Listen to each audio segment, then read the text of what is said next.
శ్రీ గురుభ్యో నమః. అందరికీ జై శ్రీరామ్. చిన్నప్పుడు మా అన్నయ్య నాకు ఒక కథ చెప్పేది. అనగనగా ఓ ఊరంట. ఆ ఊరిలో ఒక అమ్మ, ఒక కొడుకు ఇద్దరు ఉండేవారంట. వాళ్ళ అమ్మ వాళ్ళ కొడుకుని చాలా కష్టపడి సాకి, పెంచి, పెద్దవాడిని చేసి, పెళ్లి చేసి ఆ కొడుక్కి ఇంకో కూతురు కూడా పుట్టింది. అంతప్పుడు దాకా ఆమె వాళ్ళ కొడుకు దగ్గర ఎంతో సేవ చేసేదనమాట. ఎంతో ప్రేమగా చూసుకునేది కొడుకుని.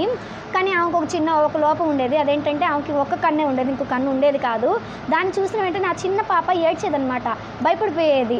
ఆమె వస్తేనే చూసి ఎక్కిలు పెట్టి ఏడ్చేసేది. అది చూసిన కోడలు కూడా ఎంతకాడికి ఆమెను తిడుతూ ఉండేది. ఆమెకు సరిగ్గా అన్నం పెట్టేది కాదు, బాగా చూసుకునేది కాదు. కొడుకు కూడా ఆ కోడలికి తగ్గట్టే ఉన్నాడనమాట, భార్యకి తగ్గ భర్త అన్నట్లు.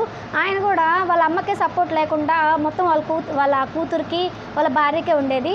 ఒకసారి ఆ కొడుక్కి బాగా విసుగు వచ్చేసి, వాళ్ళ అమ్మ నువ్వు వెంటనే వెళ్ళి చచ్చిపోకూడదా, నువ్వు ఇంక రాబాక, నీ వల్ల నా బిడ్డ భయపడిపోతా ఉంది అని చెప్పి బాగా కోపడతాడు. దాన్ని చూసి అది ఎంతైనా తల్లి మనసు కదండి, చాలా బాధపడుతుంది అనమాట. బాధపడి ఆ తల్లి వెళ్ళిపోతుంది. వెళ్ళిపోయేటప్పుడు ఆ తల్లి ఒక లేఖ రాస్తుంది అనమాట.